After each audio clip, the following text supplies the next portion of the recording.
Hi, welcome to another edition of the Accenture Research Executive Briefing.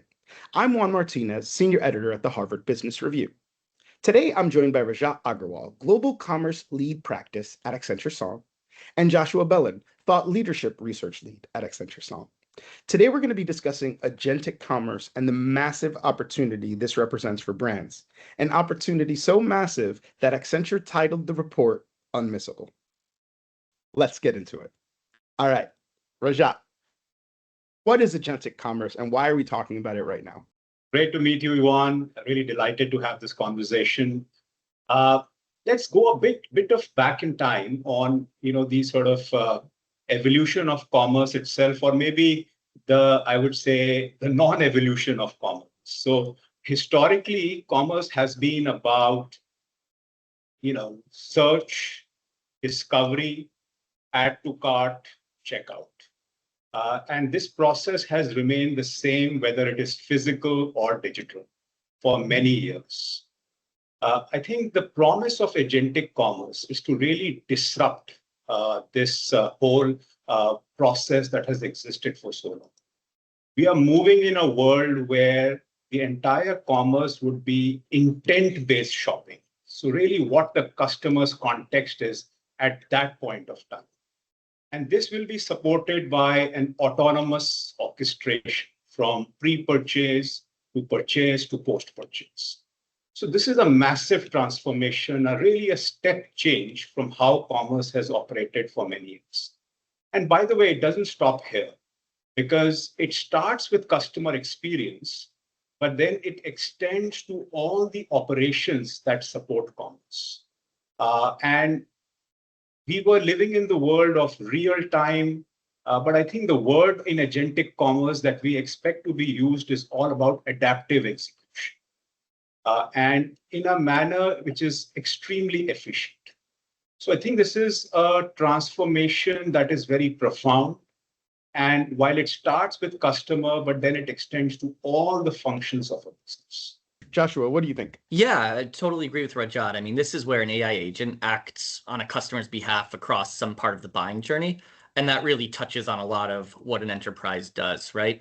And from a research perspective, this shows up in the data already. This isn't theoretical. So on the consumer side, what we're seeing is that people aren't just using AI to help them shop, right?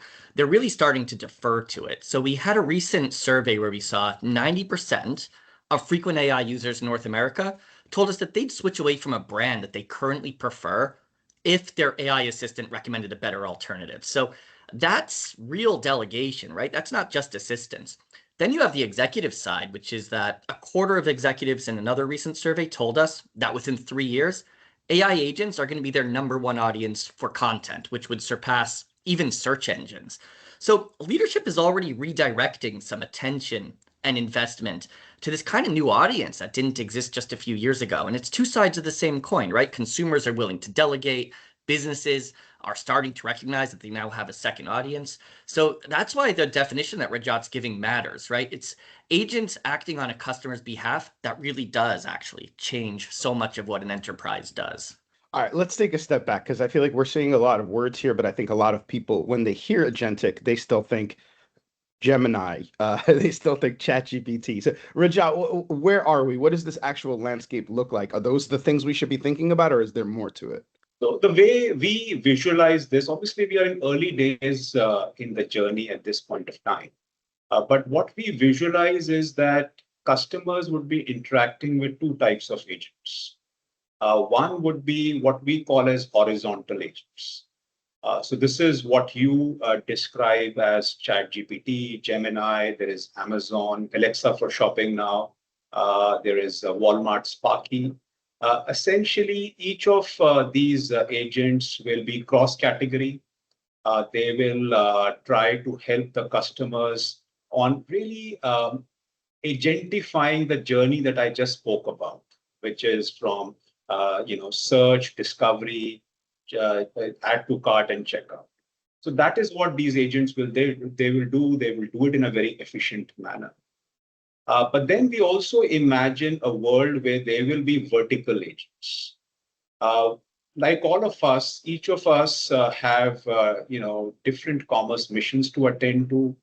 We have categories where we want to we want specific help.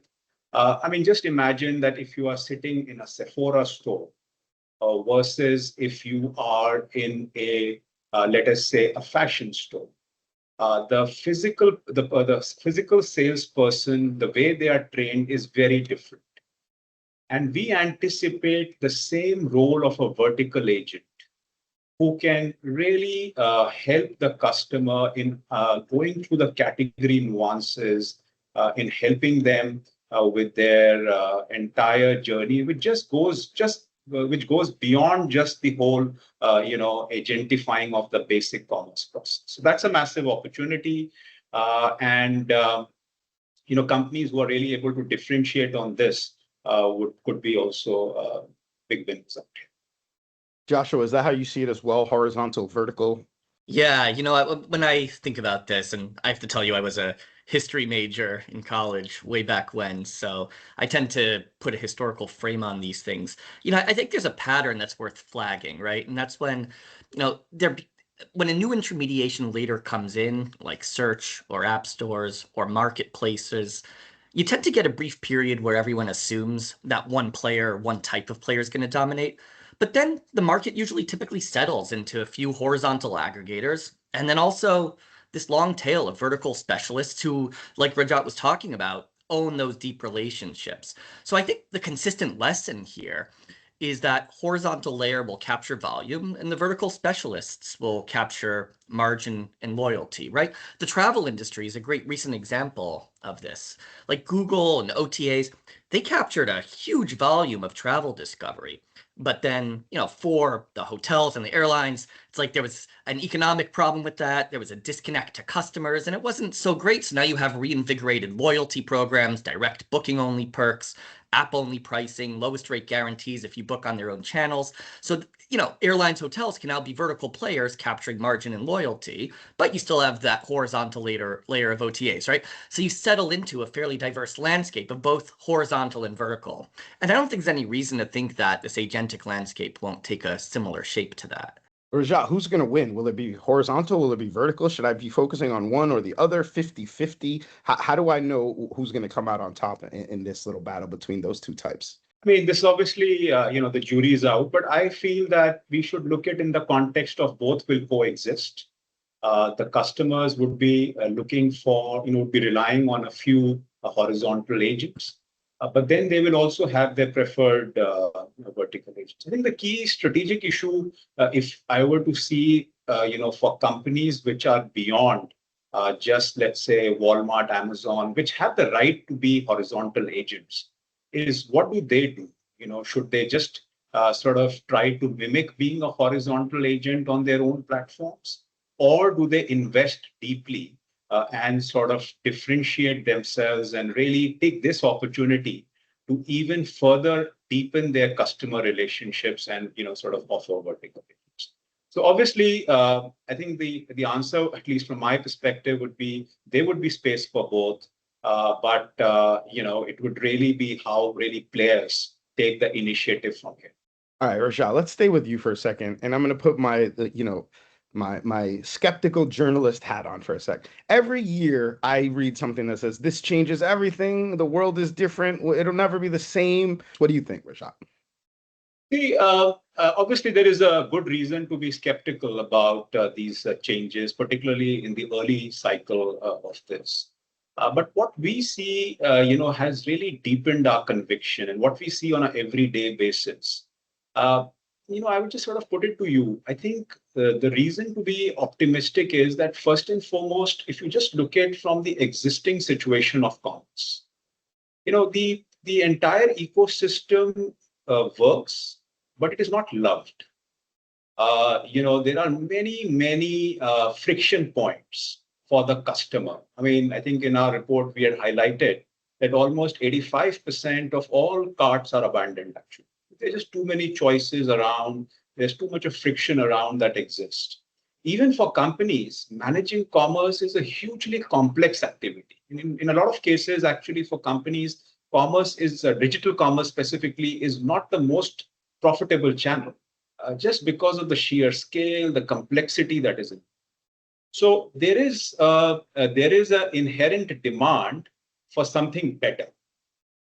So that is one force that is coming. The second force is that obviously all these technology companies, Google and OpenAI, Amazon, etc., recognize the vast potential of this new technology. And therefore, they realize that this could be a big disruption.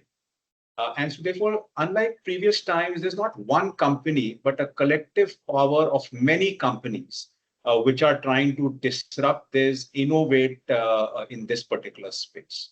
So if you see the confluence of these two, which is where both there is, I would say, the demand for this particular disruption, and also a supply of technology which fuels this disruption. I think this is a great combination for a massive transformation and reinvention. Joshua, are you seeing that massive transformation as well? Absolutely. I mean, I think you look at some of the more recent shifts, maybe not metaverse, because that didn't really get to the hype yet, but think about mobile or social. What those did was often added a new channel or surface, but I think what Agentic does that's really different here is that it replaces a part of the journey. And like Rajat was just pointing out, it's a part of the journey that's been broken for well over a decade. And I think I could put this a bit more broadly too. And again, back to historical analogy, I'll try to make this my last one in this conversation. But I think the analogy that's useful here isn't like the rise of the e-commerce giants, right? Companies who are scaling something that's already existing. I think you go further back to something like here in the US, the Sears catalog. Because like AI agents, that Sears catalog wasn't a better version of an existing store. It was actually an entirely different form of commerce. It was built on a new infrastructure. In Sears' case, the railroads and the postal system, just like in our case, we have an entirely new infrastructure on which to build an entirely new type of commerce, right? And it changed who was shopping, it changed how they shopped, what they wanted, what they could expect from a brand. And I think that's the right template for the scale of change we're going to expect from agentic commerce. It's not a new channel. It's really an entirely new system. All right, so these are really bold claims. Rajat, if you're sitting in a room with somebody and they're saying, I'm investing all of this money in agentic commerce, I have to do it, it's important. How do you calm them and reassure them, letting them know this is not a technology that's overestimated? Like, I think we all believe that the capabilities, the ideas are really, really important, but the technology itself, how do we know it's not overestimated? Well, look, I think there are two parts I would answer. One, again, I would say that all of us as consumers of this feel the need for this. When we want to book our next travel, we want it to be somebody who can really guide us and assist us. If we want to sort of buy our next, shirt or a trouser, we want somebody to sort of guide us on the best fashion combination, etc. So I think there is, I think the best answer sometimes lies within. If as a consumer, we feel that this is not something which is a manufactured demand, but it's the real demand.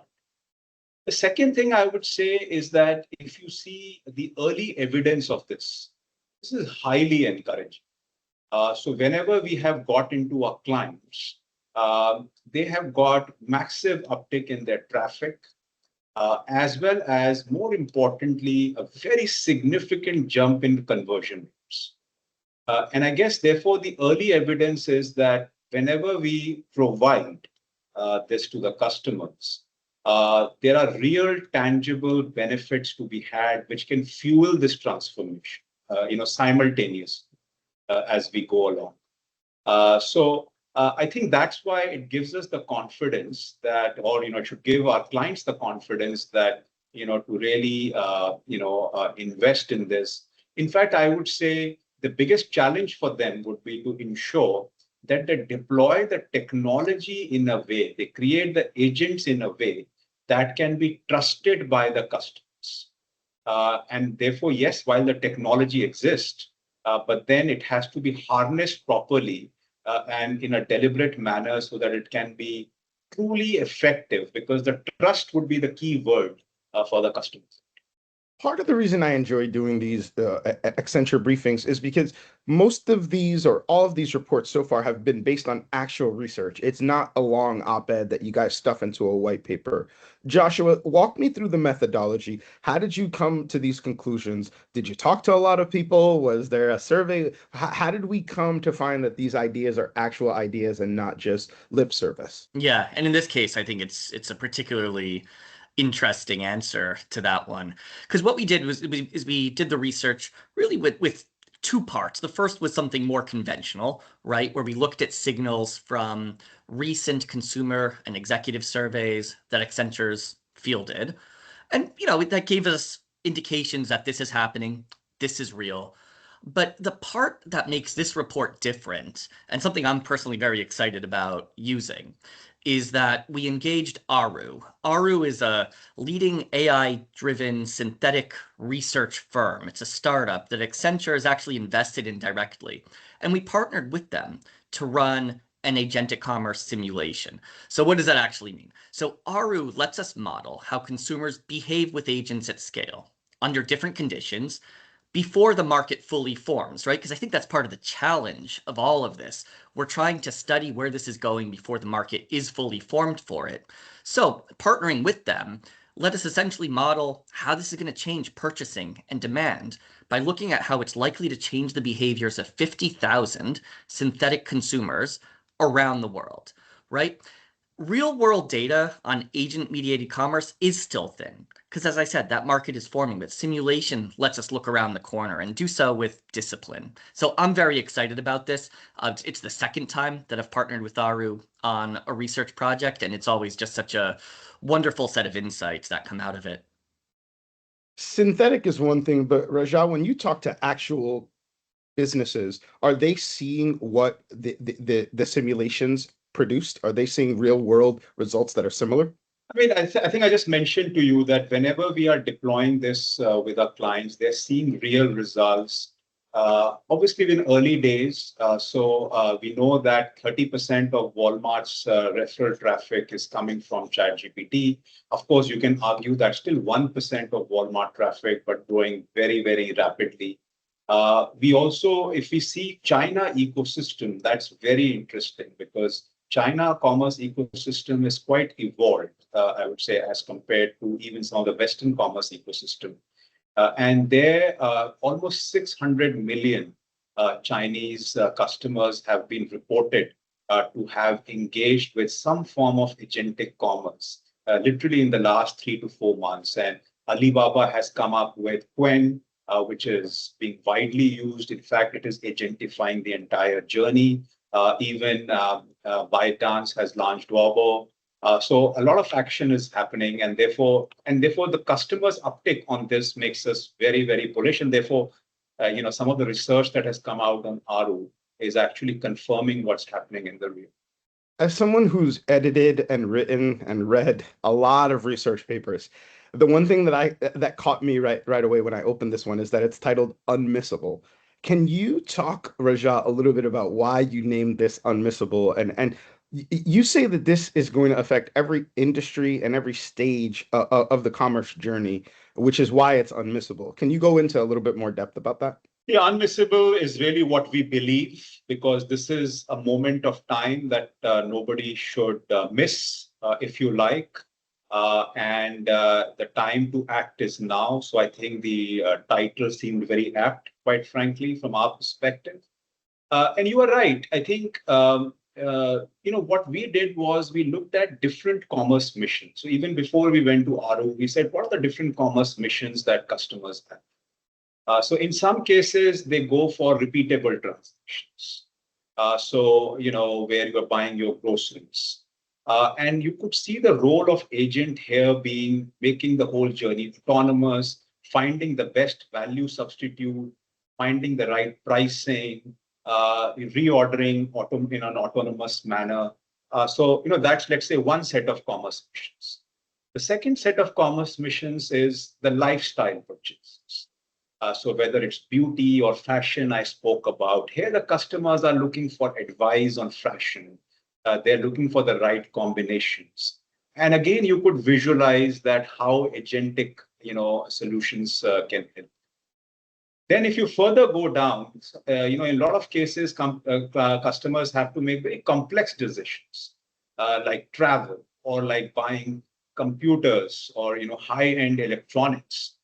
And this is where they need to make a lot of trade-offs. Do I go a day early for a cheaper ticket, or do I, do this particular, excursion on this day? They want to look at the cost economics, but also want to do the touristy stuff. So how do you sort of help them making these complex decisions? Finally, there are structured choices you need to make. For instance, if you are wanting to buy the best insurance product, there are sort of set of choices that are offered to you. You can go and again, the agents can help you make those smart choices based on variety of options, which are generally not obvious and very painstaking for most of us. And by the way, I've just talked about all the things that are applicable from a B2C perspective, but equally from a B2B perspective, in fact, it's not getting a lot of, I would say, media attention, but the use cases are even more real out there. So when we see all these commerce missions and we see the applicability of it, and then when we map our clients' industries against this, almost all the industries, right, quite frankly, are the ones where this agentic disruption can impact. Now, of course, in some cases, this will be a very significant net revenue growth opportunity. And so, for instance, in the report that we have done, we have envisaged that beauty industries as a whole, it could be a net revenue incremental opportunity for the industry itself. But then, irrespective of that, it will create winners and losers. So people who play this game well, quite frankly, would be the ones who would accelerate on their market shares. And the ones who get left behind are slow. They obviously have the real risk, I would say, of losing the market share. Rajat, let's go back to the actual research and methodology for a second. Why should someone download this instead of the other white papers? 108 reasons to go agentic, or, why is this research unique to all of the other agentic research that's out there? See, our clients were basically, our research, we sort of took some time in releasing this because, this whole thing started in, I would say, August of last year. And then obviously the tempo started building in the early part of this year. So we were talking to our clients and they were asking us, I would say, three specific questions. One question was, like you said, is it hype or real? Right? We saw a lot of reports coming saying it's going to be 3 trillion, 4 trillion. But, our clients were not believing in that. The second part, the clients were asking us, is this a revenue growth opportunity alone, or is it a cost reduction opportunity? Because most of the people are, sort of thinking about agentic as a cost reduction. So that's the second thing which the clients were asking. And third, like you asked earlier, what's the strategic play? How should we think about it? So these were the three real questions that our clients were asking us. And so I think, therefore, we sort of, went into with this concept of ARU research, where we created this synthetic customer data, and we tried to genuinely simulate as to whether this is hype or real. And by the way, there were some times I didn't like the result that came from, let's say, from ARU, but there was so much of iron curtains between us and ARU that we had absolutely no editorial choice to make there. So, it sort of strengthens our, conviction in the results that came. And then I think what it showed us very clearly that it is a very strong revenue growth opportunity for some industries specifically. But then equally, I think something that people didn't talk about, because everybody was focusing a lot on customer experience, that this is really a business transformation. And so, you could materially impact, your unit cost economics by going down this particular path. If you increase your conversion ratios, if you reduce your, let's say, return cost and so on and so forth, I think that would materially impact the. And the third, which is this whole concept of horizontal and vertical agents, and therefore we introduced this notion of, do you only want to be the choice of agent, or do you also want to be the agent of choice? And that's a very big strategic decision, which a lot of companies are making. And I would argue that a lot of reports were very obsessed about just being discoverable by these horizons. And so therefore, this has really led us out to come up with key imperatives for our clients. They should obviously, first and foremost, try to see how they compete in the space around these horizontal agents, but then look at this also transforming their own properties, and also look at, quite frankly, on the whole fundamental way of doing commerce. How strong are their foundations? So at least we believe that, and as I'm taking this to our clients, we released this report about 4 to 5 weeks back. And I think this message is very, very strongly resonating. Let me challenge you a second, because I think we've talked about this in sort of very general terms. You've mentioned travel, you've mentioned beauty. How is this going to look different across industries? So like I said, it will be driven by commerce missions. There are industries, for instance, let's take grocery, where, the customer is really looking for the lowest price. In a lot of cases, it's an activity which is not fun. It is an activity on which you want to a lot of times spend minimum time, and that is where you can look at these agents almost automating the entire process in a way which gives you the best value. And here I think the impact would be very profound, because brands which compete in this space could also get impacted, through a more private label and those aspects, and therefore, can come under a significant challenge. So there are those industries where, commerce is a routine activity and it will get very significantly. Then I think I spoke about, places where you need to be inspired as a customer, right? You are basically looking for, the best makeup shade, right? You are looking for, the best beach wear on a sunny day at Malibu, right? With your friends at a cocktail party. And you are confused, and still you want to make sure that it is within your own personal style state, and not the access previously only had was that you could only go to very expensive shops for a personal appointment, and they could sort of given you fashion advice. But the promise of agentic commerce is this can be completely democratized.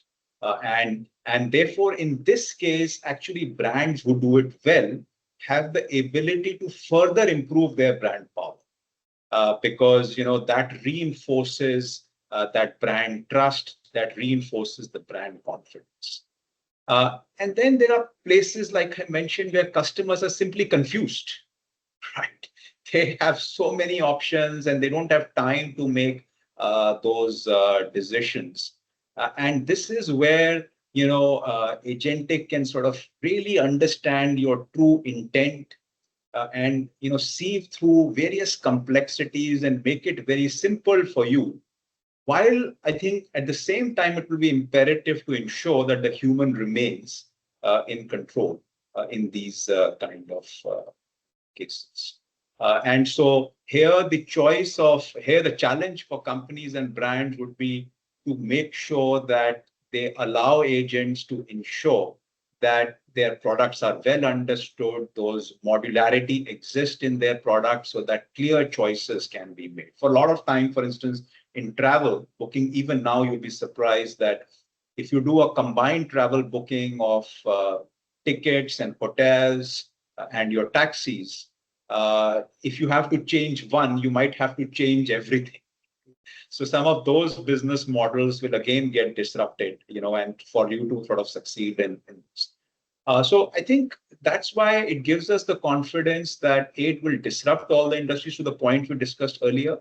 But then each industry will have to have a very specific nuance and response to this to make sure that they come out as a winner.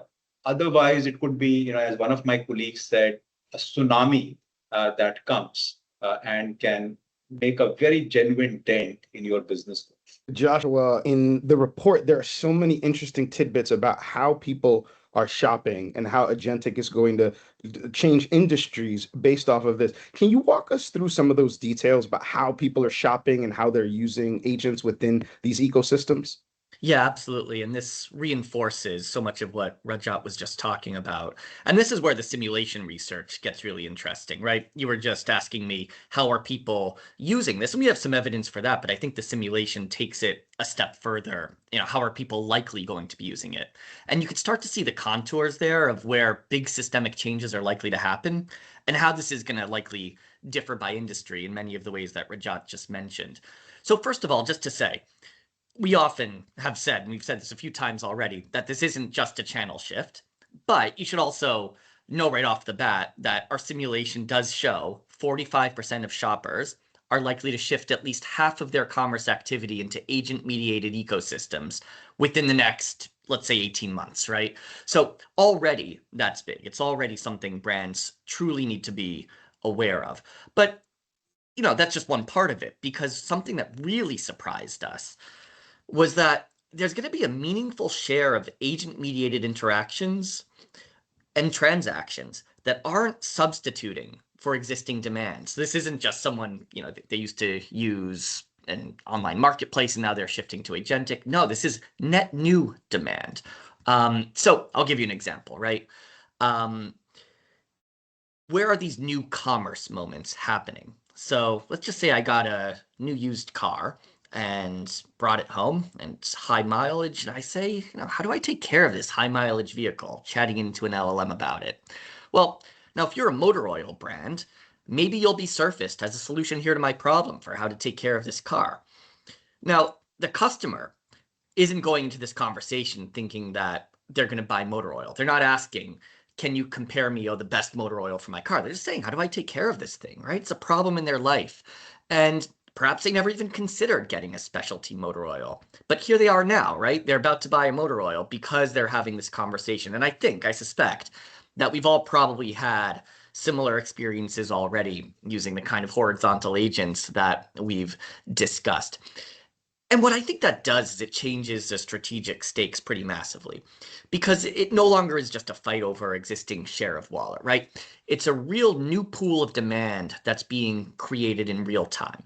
And that does change by category, right? In some categories, the agent is going to be mostly redistributing demand, but in others, the agent is going to genuinely expand the category by either lowering friction or making it easier to act on impulse, or going from that moment of curiosity straight into a purchase. So this is going to truly change a lot, right? The question for leaders, I think, is not about whether this hits your category, because it's going to hit all categories. But really, nuts and bolts, how much of agent-mediated demand in your category is going to be net new, and whether that means you're going to have to play defense on your share, or if you're going to be playing like offense on growth, right? So the dynamics of competition, industry by industry, can be different, but this is going to impact across everything. There's not going to be one category where you say, all right, we're gonna go to the store and buy these things with cash the old-fashioned way. Well, I mean, that's certainly still going to exist for sure. And we're not saying this is going to replace every single commerce interaction and transaction, that's for sure. But, even think about categories where emotional and experiential dimensions are central, right? Maybe that's something like luxury or hospitality. Still the agent can show up there in adjacent moments, the research, the comparing, sometimes things like booking logistics or gifting. So I think it's part of the definition of what we mean when we talk about agents. The agent doesn't have to displace the entire experience. right? What the agent is doing is it's playing a major role in the decision, and that's still very material. And that is, we believe, truly likely to happen across all categories. Rajat, I want to go back to something you said earlier. I don't know if it was just a cool turn of phrase or if it really has massive implications. The way you spoke about it makes it seem like it's the focus at this point for brands. You said choice of agent or agent of choice. What does that mean? What is the distinction, and which of these is the one that most companies are likely to pursue? So, I mean, if you take, let's say, a beauty company where we have forecasted that the growth would be, let's say, one of the highest from a agentic commerce disruption standpoint. I think the first and foremost thing for them would have to be the choice of agent, which is that you need to show up in, let us say, the Chat GPT, the Gemini, the Amazon's, Alexa for shopping, the Walmart Sparky, and many others. And there is a specific tasks that one needs to do to achieve that. In fact, what we are seeing is that a lot of indie brands are actually doing better when basically when we are doing these sort of assessments as to how brands are shown.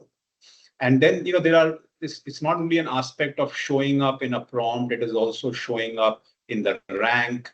So there is a pretty much almost a new, I would say, technical functional requirement that is required to win. So it's a no regret move.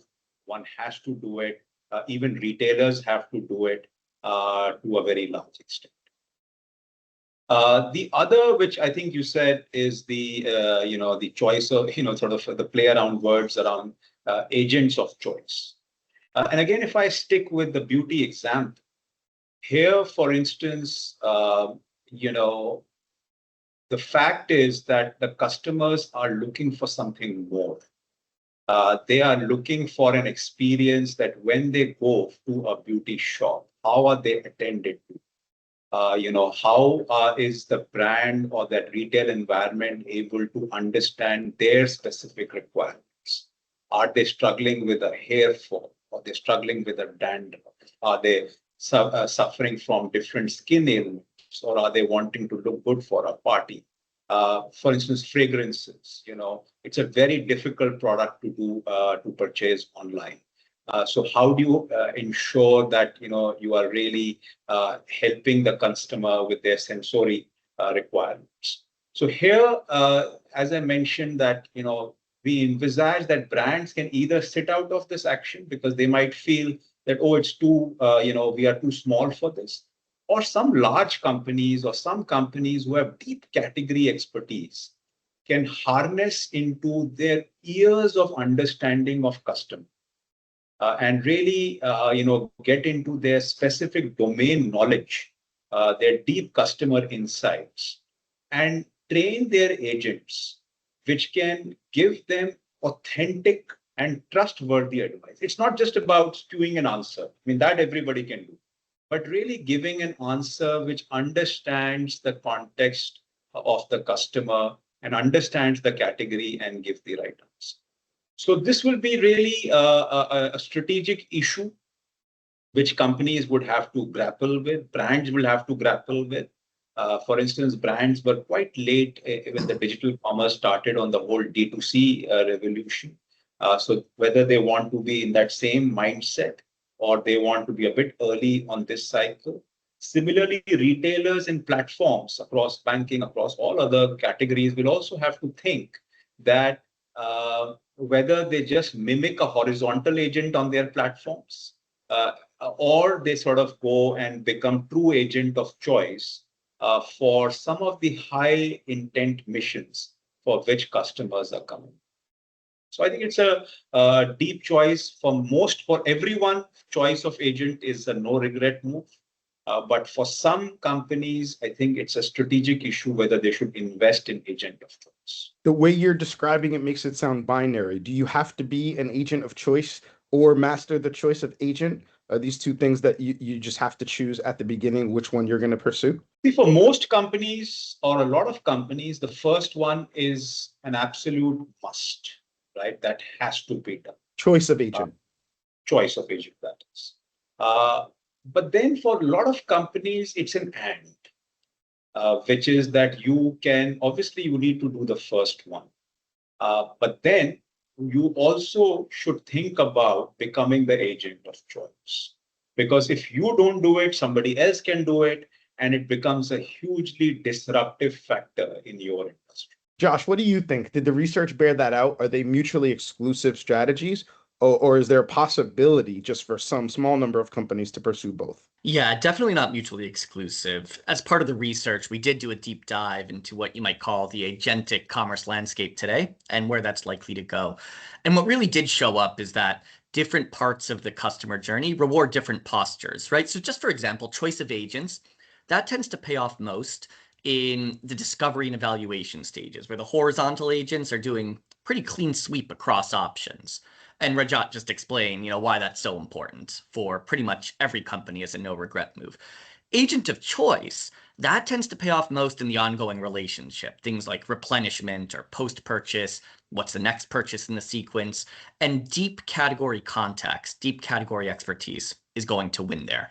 So I'd say that looking ahead, the smartest, strongest players aren't going to be just running with one strategy and using the other as a hedge. They're mapping these two strategies to where their growth and their margin actually lives within the customer journey, right? So I think the strategic choice or the strategic question that it forces is like, where in that customer journey does your growth and margin live? And which strategy serves that part of the journey? In almost all cases, it's going to be choice of the agent. And for a select few companies, they're going to really win by also being agent of choice. Rajat, it seems like choice of agent, becoming the choice of an agent is going to be table stakes soon. So what is the work that needs to be done to become the choice of agent? When we do this analysis, what comes across is that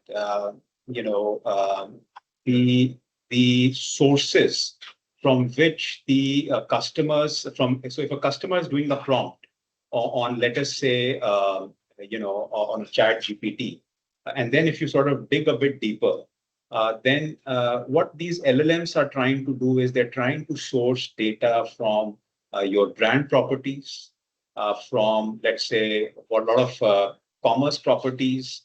They're also trying to do what kind of social videos, tutorials the company has put. They're trying to look at, for instance, all the influencers, what content they are putting, scientific journals.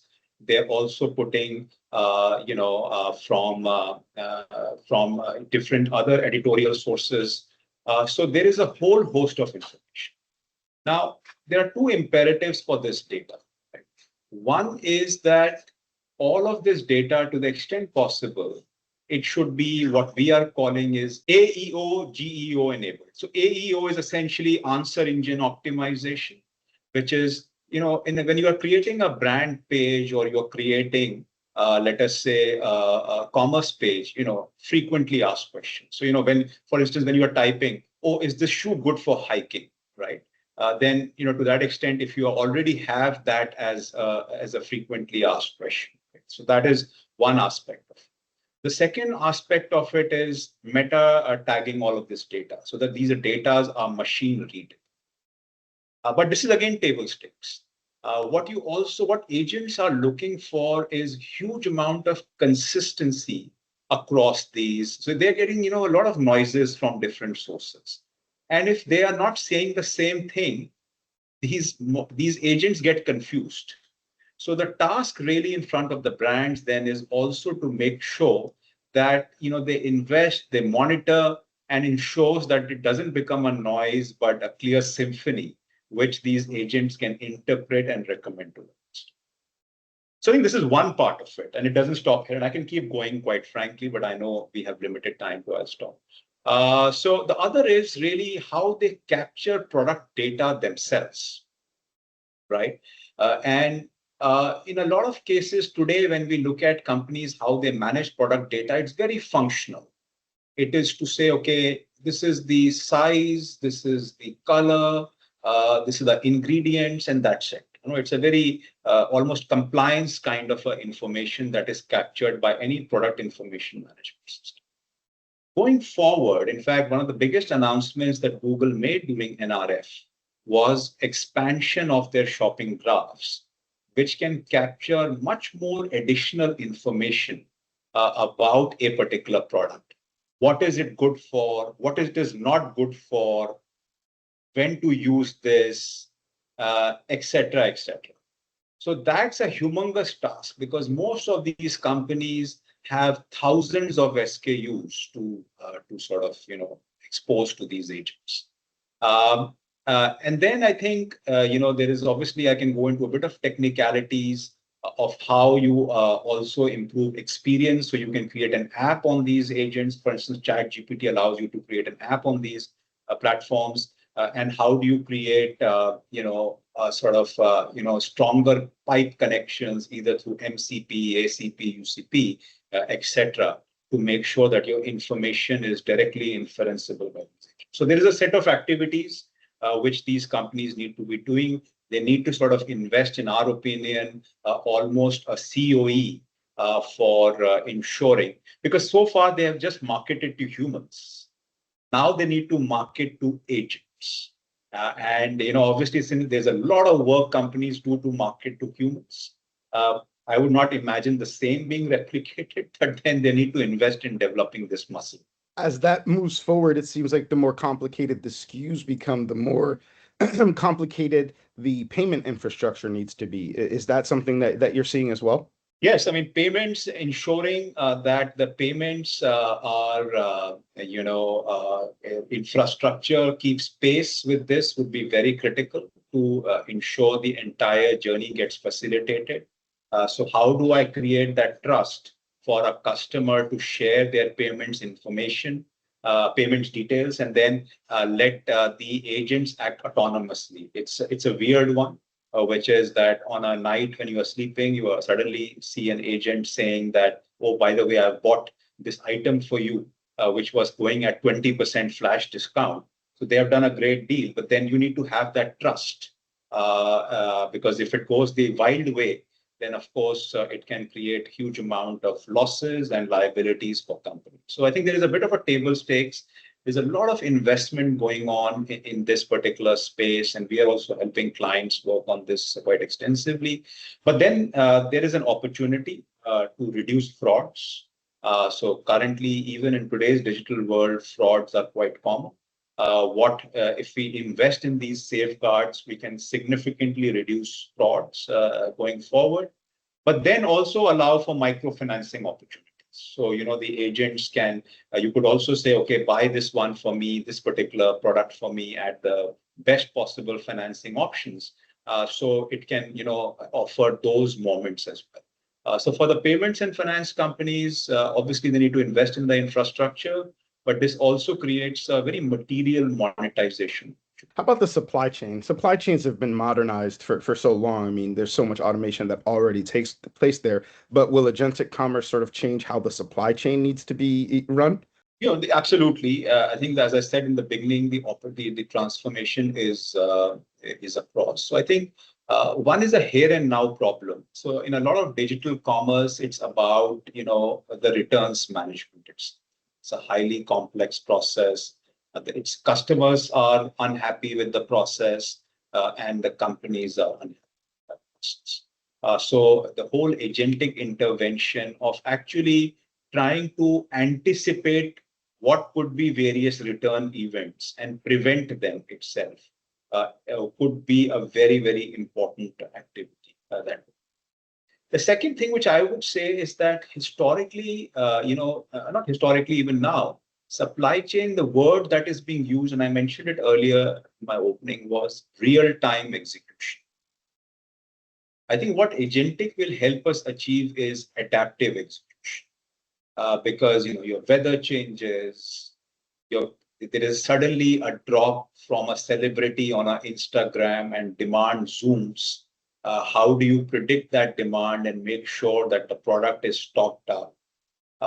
So I think there are many aspects of supply chain which the historical data analysis alone cannot help you respond. And you can therefore, do a lot of demand sensing of various other parameters and anticipate your supply chain decisions. Where do you forward deploy your inventory? How much inventory to keep? So a lot of work we are doing in this particular aspect. You obviously will go through, some stock out somewhere. And so what is the best way to respond to that? I think this whole innovation can materially impact supply chain, one with the motive of reducing cost, but second also with the motive of improving customer satisfaction. To be the choice of agent, you need structured machine readable product data. You need a payment infrastructure that lets this happen. You need an advanced supply chain, you need a real-time operating model.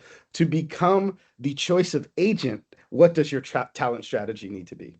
Well, I would say companies should look at holistically. I would not sort of put these things in silo, because first they should frame their entire strategy. I think at the fundamental level, I think while you mentioned briefly, the operating model would require deeper collaboration between functions. So what we debate a lot is that how would, like for instance, today, if you go to a brand manager, they will be able to articulate very clearly why a product, in what situation a product needs to be used, or a category manager in a retail setup. Sometimes commerce teams are not aware of that. So in the future world, the entire team will need to have that visibility. So therefore, in the future world, the operating model for the companies will have to be much, much more seamless around this. And then, of course, there would be some technical skills that are required, very deep data skills that are required for let's say, enriching your data. Obviously, you would need, new technical skills to make sure you first of all understand how these agents perform, but also create your own agents. So I think there would be those things, but I personally believe that the operating model would be the key. And then the other aspect is training of your people. I would say that's the other aspect which companies would need to emphasize, which is that how do you make sure that your marketing team, your commerce team, it's not one person, but everybody understands what is coming. So I would just put those three as the key factors. Joshua, between what Rajat just said and the research that you all conducted, is there anything that you would add to become the choice of agent? What else is there to do that brands need to think about? Well, I would just highlight that among all the things you just talked about with Rajat, the research truly does show that execution now matters more than ever. And I think that's a finding from the research that's most easily missed, because our simulation does make clear that brands need to be operationally ready for this, because if they're not, they will no longer be or cannot be the choice of the agents, right? Because the agent is the one measuring the difference between a brand that says it's ready and a brand that really is operationally ready. The agent is going to care about stuff like we just talked about. Is your product data clean? Do payments authorize? Is your inventory signal real? Is your return policy machine readable, right? All that kind of stuff. And, I'd say execution becomes the competitive surface. Now, this isn't necessarily easy, and some of these things are sometimes in tension. We saw a company profiled that was suddenly recommended by every LLM for a specific type of hygiene product that people were looking for. And they saw this huge spike in demand, and this was a small company. They couldn't keep up with that demand, right? They couldn't fulfill the orders. You're at risk of not being a choice of the agent anymore if that becomes your reputation. So, these are things that you have to safeguard. These are things that you need to execute upon with, absolute precision, because if you don't, the agent notices, right? I think within the next 2 years, the things that you talk to Rajat about is going to be one integrated execution problem, not all these different separate executional kinds of work streams. Uh, Rajat, a lot of what I thought was interesting about this report is that it makes the case that this is about more than just growth. One would think I sell more products, I make more money, the shareholders are happy, and I can move on. But it's not just about growth, it's about margin as well. Can you elaborate on that a little bit? Well, like I said in the beginning, one that this is one of those applications of agentic AI, which has both a revenue and a cost implication. Most of them are on the cost side. This is the one on the revenue.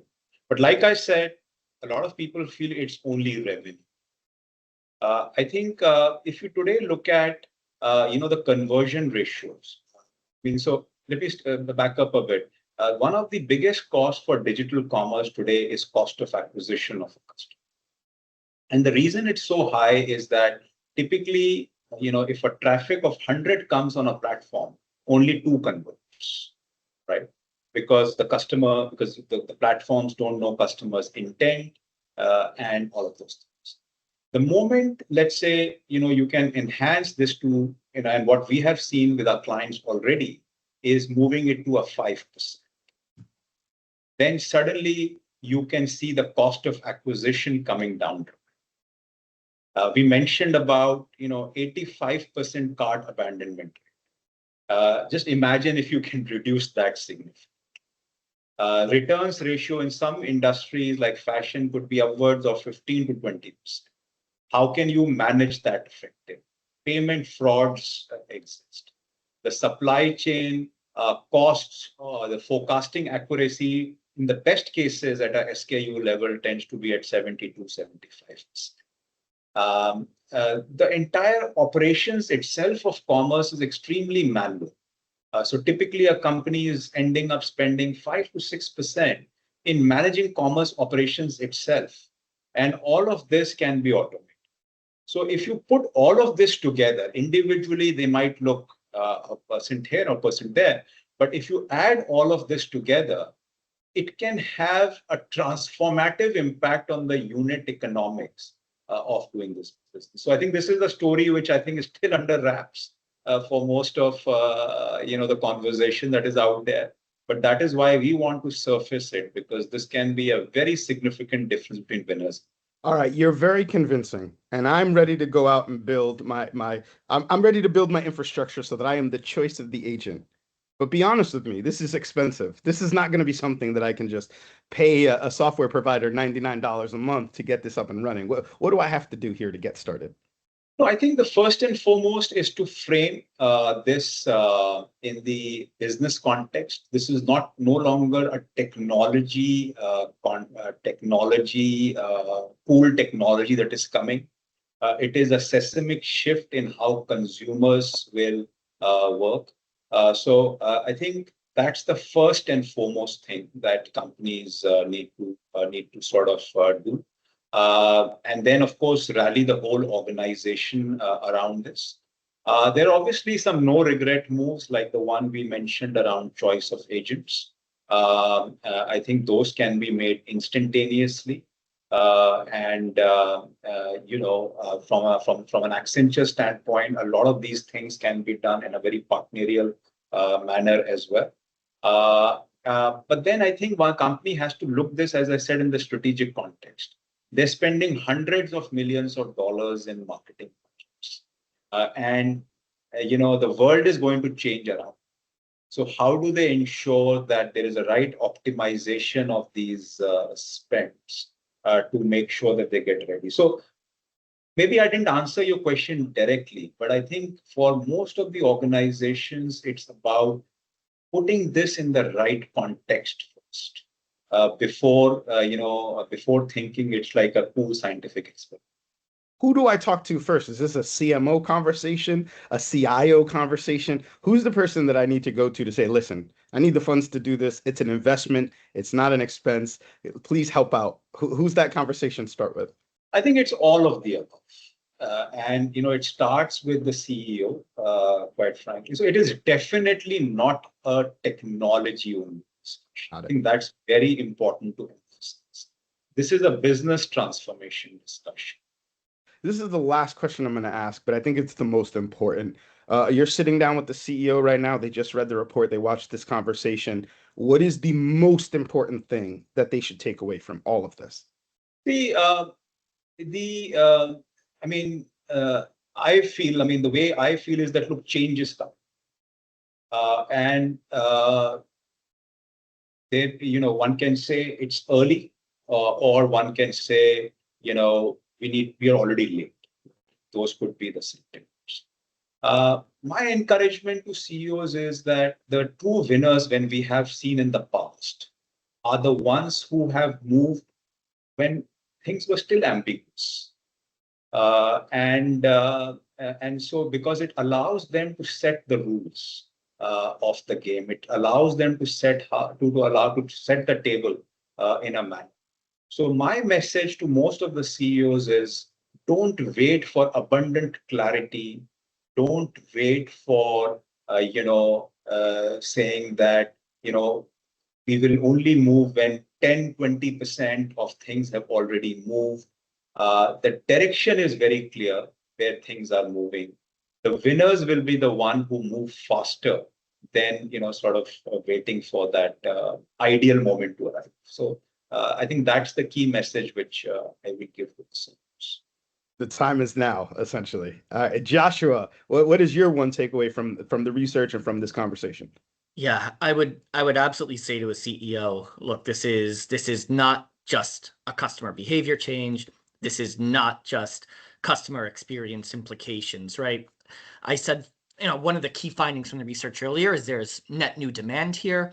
I think a lot of people can look at net new demand and say, oh, this is a opportunity for growth. But just going back to what we were talking about before you asked this question, you could look at net new demand and say that's not just growth, it's also a margin point, because when you have net new demand and it's acquired through an agent flow, well, that doesn't carry all the customer acquisition costs that the same demand would have carried in the old funnel, right? You're not buying that customer at auction on a paid search platform.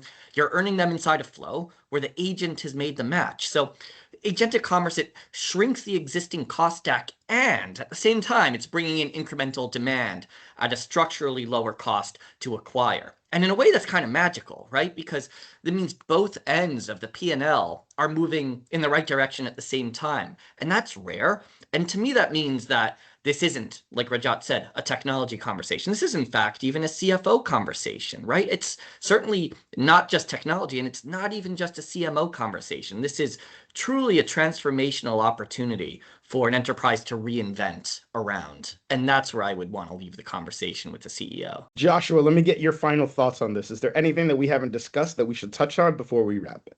I'm very interested in things like brand preference. And so I don't know if this is truly the key takeaway here, but this is something that I take with me from the research, is that brand preference is really more fragile than we thought, right? We always talk about brand loyalty based on trust, but what happens when customers transfer that trust to an agent, or their trust in an agent supersedes their trust of any one brand, right? It means it's possible that whatever your brand has built in the last 10 years to win customers' loyalty, it might be now a lot less relevant than some of the executional stuff that we've brought up here when we were talking about making sure that everything about your product is machine readable, that payments work, that your operating model works at machine speed, right? I mean, that's going to be the frontier.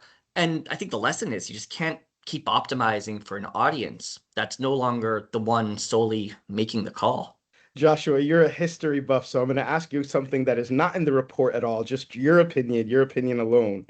Is brand preference going to be more fragile than it ever has been if people are just asking a machine to find the product for them and they're finding the product for them? Well, I think this is an interesting paradox, right? I think that you could start to look at this evolving landscape and say, well, brands are going to matter so much less than they've ever mattered because the agent is just going to match demand to a product, and it doesn't matter where that product is coming from or what it is. But actually, I think if brands do this right, they're going to matter more than ever, because discoverability is going to go through the roof. Your ability to get your product in front of customers at the right place at the right time, right? This kind of just-in-time marketing that we've always talked about, that's a reality now. And if brands get that right, wow, you could shoot through the roof. I mean, it's incredible. Rajat, let's give you the final point on this. Is there anything that we haven't discussed that we should touch on here? Well, I think you have covered a very broad range of topics, and I think it's quite well covered. I would just add to what Josh said that frequently the question that is asked is that is marketing, what happens to marketing as a result of that, right? I mean, marketing to humans, that is. I think I would just echo what Josh said is that marketing to humans will become even more important because humans will still continue to make decisions. You might want to encourage humans to say, "Oh, find me this deal for this best brand." I think that's a question that we are frequently asked, and I think therefore, actually, that that capability, while one is developing a capability to market to agents, which was the topic of a conversation for last minutes, is a very important one. But this will also become quite critical, and companies should not, sort of de-emphasize. Thank you so much, Joshua and Rajat. This has been another edition of the Accenture Research Executive Briefing. I'm Juan Martinez. Thank you so much for joining us. Have a great day.